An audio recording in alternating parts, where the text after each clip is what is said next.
हरि ओम चतुर्भुजे चंद्रकलावतंसे कुचोन्नते कुंकुमरागशोणी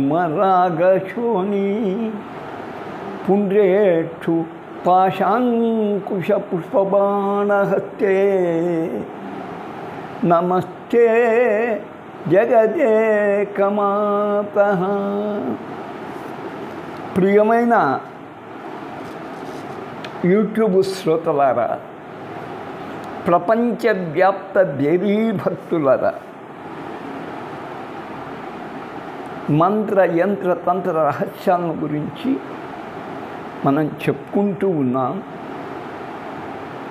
న్యాసములలో ఉన్నాం. అంగన్యాస కరన్యాసములు చేస్తూ మరి అంగన్యాసంలో ప్రతి మంత్రానికి అస్త్రాయ ఫట్ అని ఉంటుంది. అస్త్రముతో సమానమైన సంజ్ఞ గుర్తు ఏది? ఎడమ చేతి తర్జనిని చాపండి. ఎడమ చేయి అనగా బిడ్డుగా పట్టుకోవాలి. ఇట్లనుకోండి, మనం ఇట్లా పట్టుకుందాం, పట్టుకోవాలి. కుడి చేతి తర్జనితో ఎడమ చేతి తర్జనిని కొట్టాలి. హస్త్రాయ ఫట్ అని ఇలా కొట్టి ధనస్సు బాణముగా భావించాలి. ఇది ధనస్సు ఎడమ చేతిలో, కుడి చేతిలో బాణంగా భావించి ప్రయోగించినట్టు రెండు వ్రేళ్లను పెనవేయవలేను. ఇది ప్రయోగం. ఇది దిగ్బంధ అంటాం. అనగా దీనితో దిక్కులనే కాక దిక్పాలాది దేవతలను కూడా అదుపులో మన వశంలో ఉంచుకోవచ్చు. మంత్రజపం ముగుస్తుంది. తదుపరి ముగిసిన తర్వాత విమోకం చెప్పుకోవాలి. మళ్ళీ ఇది వదలాలి. ప్రయోగం. ద్విజుడు గాయత్రికి విమోకం చెప్పకుండుటే మంచిది. బ్రాహ్మడైన వాడు గాయత్రికి దిగ్బంధన చేసినాక విమోకం చెప్పకూడదు అనేది నా అభిప్రాయం. ఎందుకంటే గాయత్రి అంటే మనం గానం చేసేంత వరకు మనం ఆమెను అప్పుడప్పుడు నుతిస్తుంటాం. దేహములో ఉండి రక్షిస్తూ ఉంది. ఈ విమోకాన్ని మాత్రం కొందరు చేయవచ్చు, కానీ నేను చేయడంలా. వారి వారి గురు సందేశమును అనుసరించి దీని విషయంలో ప్రవర్తించుట మంచిది. ఇక వ్యంజనములు స్వరముల గురించి చెప్పుకున్నాం. వ్యంజనములు అంటే హల్లులు, వాని యందు దేవతలు, జపక్రమం, ఇవల్ల కూడా మళ్ళీ తెలుసుకుందాం. న్యాసములు చేసిన తదుపరి ధ్యానము అని ఉంటుంది. దానికి రావాలి. ఒక్కొక్క దేవతకు ముఖ్యంగా ఒక్కొక్క ధ్యాన శ్లోకం ఉంటుంది. మిగిలినవి ఎన్ని చెప్పినా ఒకటే ముఖ్య శ్లోకం ధ్యానం. అవి అన్ని స్తోత్రములే కాగలం. ఉదాహరణకు చూడండి, వందే శంభు ఉమాపతిం సురగురం వద్దే జగత్కారణం అని చెప్తే అది శివునికి చెల్లుతుంది. శాంతాకారం భుజగశయనం పద్మనాభం సురేశం అన్నాము, అది విష్ణువుకు చెల్లుతుంది. లక్ష్మీం క్షీరసముద్రరాజతనయాం అన్నాము, అది లక్ష్మికి చెందుతుంది. యాకుండేందు తుషారహార ధవళ అని ప్రారంభించాము, అది సరస్వతికి ప్రీతిపాత్రం. ముక్తా విద్రుమహేమ నీల ధవళఛాయై ముఖై అన్నది గాయత్రి మాతం. మాతమ్మే మధుకైట భగ్ని మహిష ప్రాణాపహరోజ్యనే నాకు ఎక్కువ ఇష్టమైనది దుర్గాష్టవంలో అన్నది దుర్గకు. ఆదిత్యాయ సోమాయ మంగళాయ బుధాయ గురు శుక్ర శనిభ్యశ్చారాహవే కేతవే నమః అనేది నవగ్రహాలకు ధ్యాన శ్లోకం. మళ్ళీ వేరే అన్నిటికి కలిసి చెప్పాం. జపాకుసుమ సంకాశం అని అక్కడి నుంచి ఒక్కొక్కరికి ఒక్కొక్క శ్లోకం ఉంది, అవి వారికి ఇష్టం. ఇక మంత్రానికి వస్తే ఓ నమః పితామహాయ, అది బ్రహ్మదేవునికి పితామహుడు పేరు, తండ్రి. ఓం నమో నారాయణాయ, ఓం నమో భగవతే వాసుదేవాయ అన్నది విష్ణువునకు. ఒకటేమో ప్రహ్లాదుని, భగవతే వాసుదేవాయ అని ధ్రువుణ్ణి. నిజంగా ఆ శిశువులను సంరక్షించిన శ్లోకాలు, మంత్రాలు. ఓం నమః శివాయ అన్నది పంచముఖ పరమేశ్వరునికి ప్రసిద్ధమైన మంత్రం, శైవక్షేత్రాల్లో మారుమ్రోగుతుంటుంది. ఓం నమః శివాయై చ నమః శివాయ అన్నది అర్ధనారీశ్వర తత్వ పార్వతీ పరమేశ్వరుల స్తోత్రం మంత్రం. ఇట్లు ముఖ్యమంత్రములు ఆయా దేవతలకు ఉన్నాయి. మరి ఆ ధ్యానం అనంతరం జపం చేసుకోవచ్చు. ఆయా దేవతలను ఉద్దేశించి నేను చెప్పిన మంత్ర జపం అనంతరం మళ్ళీ ఉత్తర ధ్యానము చెప్పుట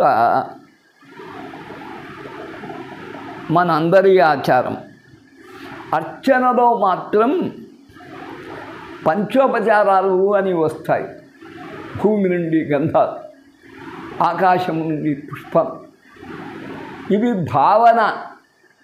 వాయువు నుండి ధూపం, అగ్ని నుండి దీపం, జలము నుండి అమృతతత్వం. మరి ఇలా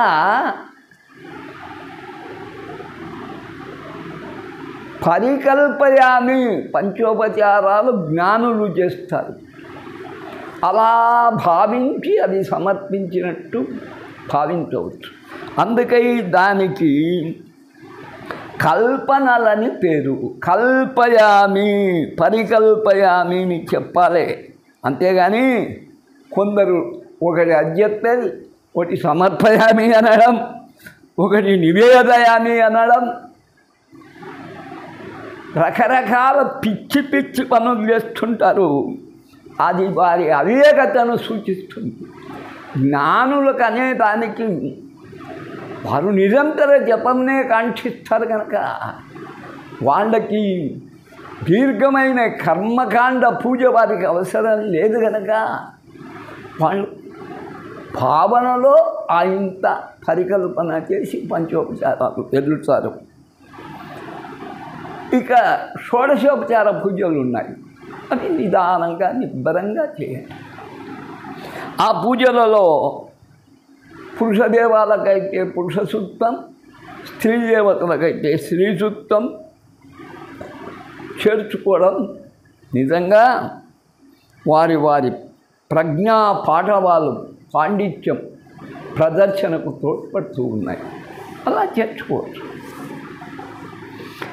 ఇక హల్లులను ఖబర్గ, చబర్గ, టబర్గ, తబర్గ, పబర్గ, ఎబర్గ, శబర్గంగా విభజించారు. అవర్గముతో అచ్చులతో ఇవి అష్టవర్గములుగా చెప్పబడుతూ ఉన్నాయి. ఇందు స్వరములు చంద్రకళలని, కామదలు భావరకు గల 24 అక్షరములు సూర్యకళలని, ఏరాలావా శేషాసహ లక్ష అన్నవి 10 అగ్నికళలని భావించి పూజించడం ఒకటి. ఇవి 7 అక్షరాలు అవుతాయి. అది కాక షణ్ణవతిని 96 కళలలో విశేష పూజలలో పేర్కొనబడినాయి. అవే బ్రహ్మ, విష్ణు, రుద్ర, మహేష, సదాశివ కళలు, పంచబ్రహ్మల కళలు. ఇవి కాక మిగిలినవన్నీ దేవీ కళలే. ఇక్కడ భేదాభిప్రాయాలు ఉన్నాయి, ఇంతవరకు తేలలేదు. దేవీ కళలు వస్తే ఒక్కొక్కరు ఒక్కొక్కటి మంత్రం తీసుకొని దేవీ కళలుగా భావించి, ఏది ఎట్లయినా 96 కళలు కావాల్సింది. అందులోకై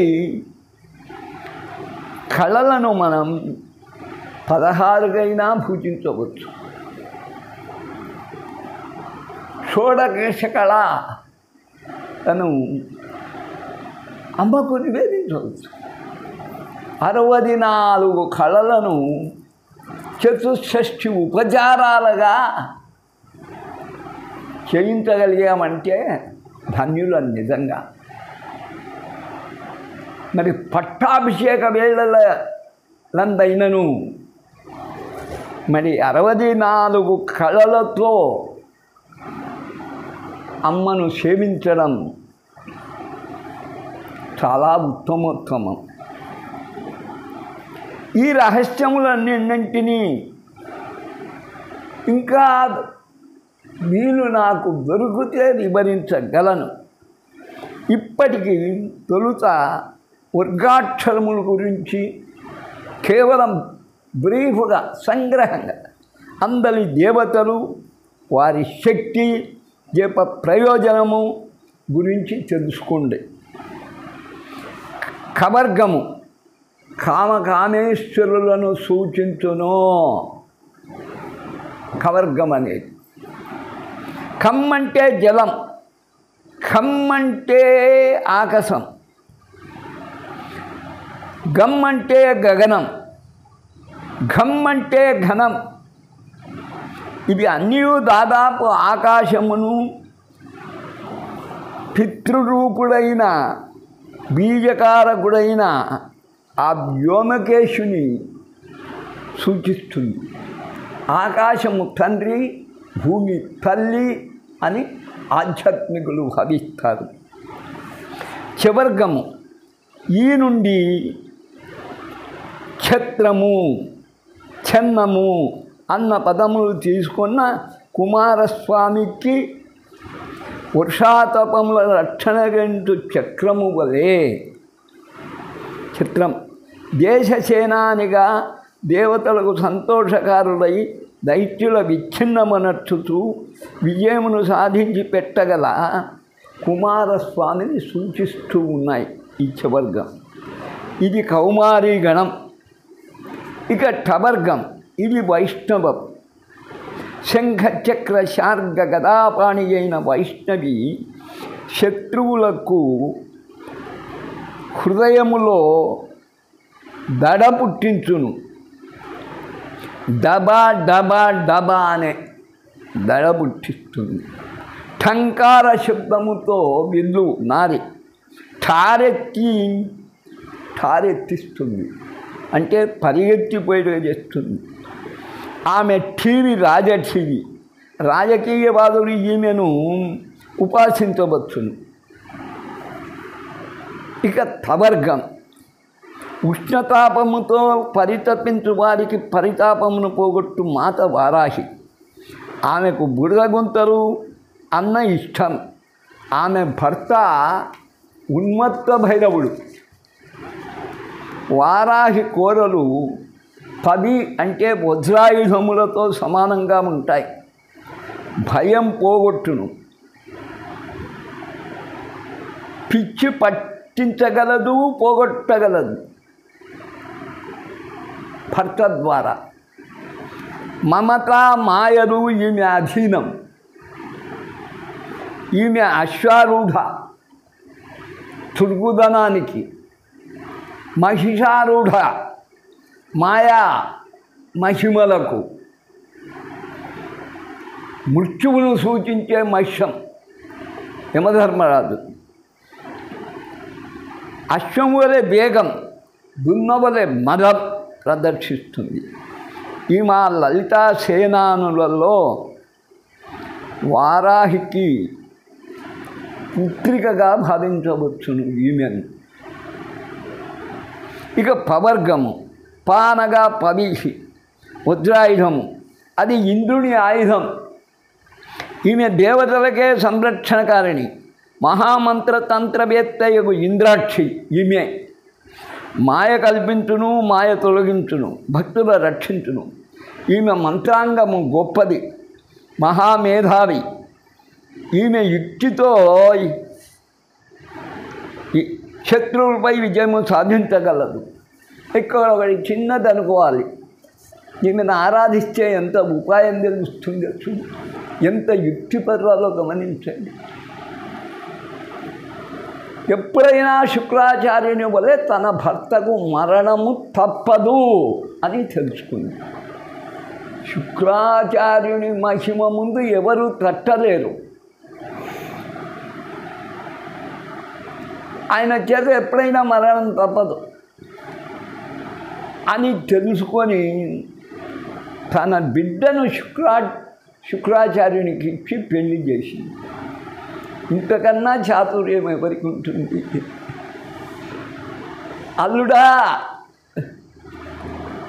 మీ మామను కొంచెం చూసుకో, శిక్షిస్తే శిక్షించితివి, తప్పు చేసినప్పుడు, గర్వించినప్పుడు శిక్షించు, కానీ ప్రాణం తీయకయ్యా, నా మాంగళ్యం కాపాడు అని. ఎంత యుక్తిపరాలో చూడు. ఈరోజు కాదు, సమానస్కులు యుద్ధంలో ఇంకా పార్టీల్లో తలమునకలై ఆఖరుకు ఇటువంటి దానితో రాజీ అవుతుంటారు. బిడ్డలను ఇచ్చి కొడుకులకు చేసుకొని ఇట్లా. ఇంకా యవర్గము, యా రా లావా అన్నది అంతస్థములు, అనగా లోపల నుండి ఉచ్చరింపబడినవి.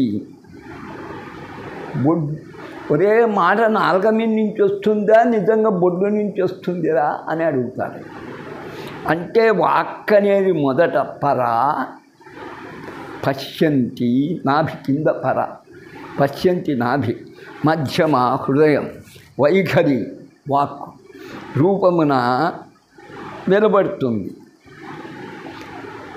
ఆజ్ఞాచక్ర అధిష్టాత్రి లలితా సేనానులు ఆరుగులు కలరు కదా, వారిలో అగ్రగణ్య చాముండి. ఈమె నుండియే మహిమాన్విత నవాక్షరీ మంత్రం జనించింది. దేవీ మహత్యమున చాముండి నవాక్షరియే మంత్రాజము. దానికి మించిన మంత్రము ఉండదు, ఉండబోదు. ఇక శవర్గం, వీనినే ఊష్మములు అంటారు. ఊపిరి సహాయంతో ఉచ్చరింపబడతాయి. ష చూడండి, ష గాలి బయటకు వస్తుంది. షా అన్నది శాంతిని, శమమును అంటే ఇంద్రియ నిగ్రహానికి సంకేతం. సా అన్నది సంహారము సూచించును. సంహార భైరవుని పత్రి ఈమెను చండిక అని మహాలక్ష్మిని పిలుతురు. ఈమె మోక్షప్రదాయిని, ప్రాణకోటి అంతయు ఈమెలోనే లయిస్తుంది. ఈమె అష్టమాత్రికగా శైభాగంలో చెప్పబడలేదు. వారికి సప్తమాత్రికలే గలరు, కానీ ఈమె అష్టమాత్రిక. ఈమెను నారసింహిక యోగిని రూపంలో అర్చించేవారును కలరు. ఏది ఎట్లయినా ఏకం సత్ విప్రా బహుదా వదంతి అని కదా వేదము చెప్పుతున్నది. అమ్మతో సహా కలసిపోవుటయే ఈ అక్షరములోని అంతరార్థం. ఈ భావన ప్రతి ఒక్కరికి కలగాలి. అవర్గము వేదమాతగా భావించి ఆదిత్యవారము పూజించవలేను. బాగా గుర్తుపెట్టుకోండి. ఈ మంత్రాలు బాగా విపులంగా దినము చేయవచ్చు. కానీ వేదమాతగా అమ్మను భావించినప్పుడు ఆదిత్యవారం ఎన్నుకోండి, సూర్యవారం. సూర్యుడింటే మనకు సంధ్య, త్రికాల సంధ్యలు. మరి గాయత్రి ఉదయం, సావిత్రి మధ్యాహ్నం, సరస్వతి సాయంత్రం. ఇలా పూజలకు త్రికాల సంధ్యావందనములకు అధినాయకుడు సూర్యుడే. ఇక సోమవారము మహేశ్వరునికి, మహేశ్వరికి, మంగళవారము కుమారస్వామికి, కౌమారికి, బుధవారము వైష్ణవికి, విష్ణువునకు, గురువారము వారాహికి, ఆమె ఉన్మత్త భైరవునికి, శుక్రవారము ఆహయేంద్రికి, ఇంద్రునకు, శనివారము చాముండేశ్వరునికి. మనం పూజలు చేయవచ్చు, జపము చేయవచ్చు, మెప్పించవచ్చు. 7 రోజులు గడిచిపోయా. ఇంకా అష్టమాత్రులైన చండిని, ఆమె మహాలక్ష్మిని, నారసింహిని ఏ దినమైనను పూజించవచ్చు. ఈమెను కులసతిగా భావించి కులాంగన, కులాంతస్థ, కౌళిని, కులయోగిని అని భావించి నిత్యము అర్చించవచ్చు. కౌళ సంప్రదాయమున ఈమె కులదక్షిణి, ఈమె కులసుందరి. కులం గృహముచ్యతే అని చెప్పబడుతుంది. ఏమిటి ఆ గృహం? మన్మథ గృహం అక్కడనే ఉంది. దానిని పూజించుట కూడా ఒక ఆచారం. అది వామాచారంలో హేయమైన ఆచారం. ఇక అకారాది దేవతలను పరిశీలిద్దాం. అకారాది దేవతలను వెళ్తుర సరిపోతుందా? ఇంకా ముందుకు రమ్మంటావా? ఇక అకారాది దేవతలను పరిశీలిద్దాం.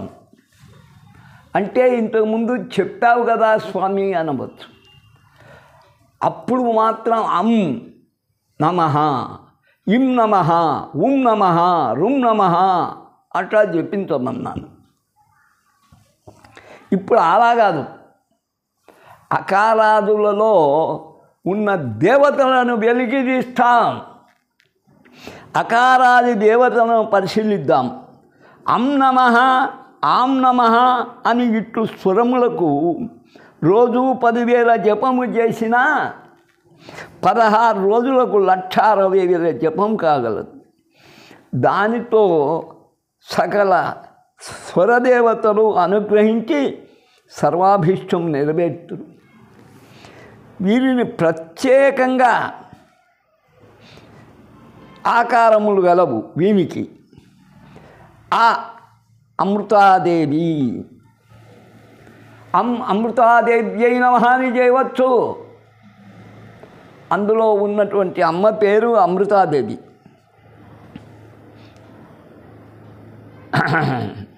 అజాముఖి అంటే మేక వంటి తలగలది. వైశ్యులకు అజాయాగము ముఖ్యం. బ్రాహ్మడు గోయాగం చేసేవాడు, వైశ్యుడు అజాయాగం చేసేవాడు, క్షత్రుడు అశ్వమేధయాగం చేసేవాడు, శూద్రుడు మహిషయాగం చేసేవాడు. అదే దేవర. అది విశృంఖలమైపోయి మాంసభక్షణకు విశేషంగా ప్రాధాన్యత ఇచ్చి వామాచారంగా దిగజారి కడాకు హిందూ మతం భ్రష్టం పట్టి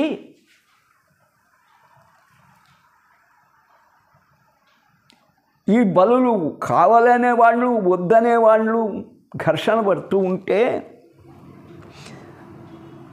గౌతమ బుద్ధునికి సంబంధించి ఒక కథ ఉంది, వినండి. గౌతమ బుద్ధుడు యజ్ఞయాగాదులను మరీ ముఖ్యంగా జంతు బలిని నిషేధించాడు. విచిత్రమైన కథ ఉంది, చెప్తాను వినండి. బ్రాహ్మలు వైశ్యులు కలిసి అజాయాగం చేస్తూ ఉన్నారు. ఆ యాగంలో మేకను తెచ్చారు, బలి కొట్టాలి. దానికి పసుపు పూసి వేప మండలు పెట్టి తెలుసు తాంత్రికాలు, దాన్ని నరకాలి. ఆ తల యజ్ఞగుండంలో హోమం చేయాలి.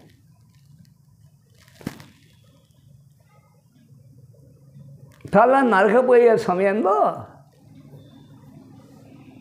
ఆ మేక పక్క పక్క పక్క నవ్వింది. అంతలో అందరు చూస్తున్నారు ఆశ్చర్యంగా. ఏడ్చడం మొదలెట్టింది. అందరు ఆగి, అప్పుడు జంతువులకు భాష వచ్చు. ఆ కథ చెప్తాను ఇప్పుడే, రమ్యంగా ఉంటుంది కనుక. పశుపక్షాదులకు కూడా భాష వచ్చు. అది మానవ భాష కావడం విచిత్రం. అది చెప్పింది కదా, అయ్యో నాకింకా జన్మలు ముగిసినాయి, నేను చేసిన కర్మలు తెగిపోతున్నాయి, నాకు ఉత్తమోత్తమైన బ్రాహ్మణ జన్మ లభించబోతుంది అని ఆనందించి నవ్వినాను. మరి ఎందుకు ఏడ్చావు వెంటనే? నేను ఒక్క మేకను చంపితే అందుకుగాను నేను 10 జన్మలు ఎత్తవలసి వచ్చింది. మేకగా పుట్టడం, బలి కావడం. మరి నన్ను చంపిన మీరు ఇట్టాడి ఎన్నింటిని చంపినారో, మీరు ఎన్ని జన్మలెత్తి హింసకు పాత్రులవుతారో అని నాకు నవ్వు వచ్చింది. ఆ విషయం తెలిస్తే ఇక బ్రాహ్మలు కానీ, వైశ్యులు కానీ, నరికే చండాలురు కానీ, యజ్ఞం మేము నరకం, యజ్ఞం ఏమైపోయినా పర్వాలా అని వెళ్ళిపోయినారు. అప్పుడు అక్కడ చేయించే బ్రాహ్మణ్ణి, చేస్తున్న వైశ్యుణ్ణి, వాళ్ళ పరివారాన్ని పిలుచుకొని గౌతమ బుద్ధుడు ఆ మేకను పట్టుకొని సాక్షిభూతంగా తిరుగుతూ యజ్ఞశాలలు ఈ కథ చెప్తూ వీరిని సాక్షిగా తీసుకొని యజ్ఞయాగాదులు మాన్పించాడనేది గౌతమ బుద్ధుని జాతక కథలలో తెలుస్తుంది. అందుకని మనం బుద్ధుణ్ణి కూడా ఒక అవతారంగా హిందూ మతంలో చేర్చుకోవడం జరిగింది. అది మన నుండి పుట్టిన జన్యమైన మతమే కానీ కొత్త మతం కాదు. కొన్ని హిందూ మతంలోని లోపాలను సవరించింది. ఇది యజ్ఞయాగాది విషయంగా మనం చెప్పుకున్నది. ఈమె నిజంగా అకార దేవత అమృతయోగి. ఆమె ఎటువంటిది? అజాముఖి.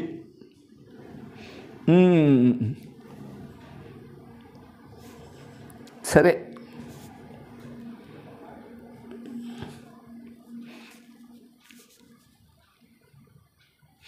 గొర్రెల వంటి దాదాపు గొర్రెనే పోలి ఉంటుంది. గుర్రము తలగలిగిన హయగ్రీవ మహర్షి, ఆ కథ మనకు తెలుసు. విద్యాధిపతి అయ్యాడు వైష్ణవ సిద్ధాంతంలో. ఈ లలితకు సంబంధించినటువంటి పురాణం వల్ల అగస్త్యునకు సహస్రనామమే కాదు, కథనంతా కూడా వివరించింది ఆ మహాత్ముడే. ఇట్లు 16 మంది దేవతలు అకారాది అక్షరాల్లో కలరు. గ్రంథ విస్తరణతో మరి సంపూర్ణంగా వివరించడం మానితి. అమృత సిద్ధికి అకార జపమే మూలము. మరణము లేకుండా జీవించినంతకాలం కనీసం వ్యాధి పీడలు లేకుండా బ్రతకాలి అంటే అమృతాయై నమః. అమృత అమ్మ పేరు. అమృతాయై నమః అని జపం చేయండి. దీర్ఘాయుష్యము, సంపూర్ణ ఆరోగ్యము చేకూరుతుంది. ఇక ఆకారమును పరిశీలిద్దాం. ఆకార దేవతను అథర్వణి అన్నారు. ఈమెకి ఇంకో పేరు మానద. అంటే అథర్వణ వేదానికి అధిష్టాన దేవత చండిక కదా స్వామి అని అడగవచ్చు. ఈమె కూడా కత్తి డాలు చేత ధరించి నిలబడి యుద్ధభూమికి సిద్ధమైన భటునిగా ఉంటుంది. ఈమె స్త్రీల మానాన్ని కాపాడుతుంది, గౌరవాన్ని పెంచుతుంది. మరణంబు మేలు అవమానమందుట కంటే అని భావించుట స్త్రీ స్వభావం కదా. మానము కన్నా ప్రాణము ముఖ్యమని యుద్ధము నుండి పారివచ్చిన వారు అనేకులు కలరు. కానీ చండీ, దుర్గా, లలిత, రాజరాజేశ్వరి రూపమునున్న ఆ మహాదేవి ఓటమి ఎరుగదు. మానద దేవ్యై నమః అని జపించిన అపజయం ఉండదు. ఆమెకు అపరాజిత అని కూడా పేరు. షోడశస్వర దేవతలు ఒక ఎత్తు. గౌరవం పెంచుటలో మానదాదేవి మించిన వారు లేరు. ఈమె ఒక ఎత్తు. శచీదేవిని చెరపట్టుటతో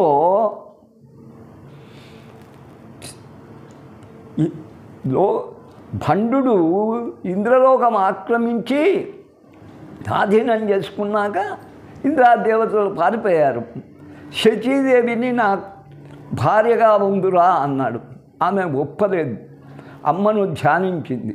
పరిగెత్తి ఆ అమ్మ ఉన్నటువంటి మేరునగము ప్రవేశించు. వాడు ఎక్కబోతుంటే ఆగూనింది అమ్మ. పరస్త్రీని చరచరం నీకు వశం కాదు, నీకు ఇప్పుడు పతనం ప్రారంభమైందిరా.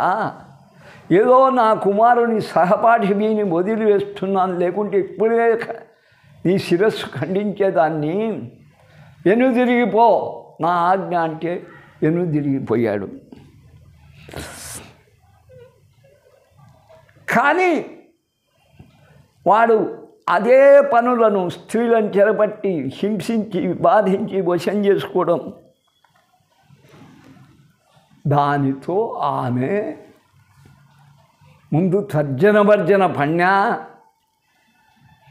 ఆమె వాడిని బ్రతికించింది, వాడిని పుట్టుక కారణం పెంచింది, పెద్ద చేసింది, గణపతిలా చూసుకుంది.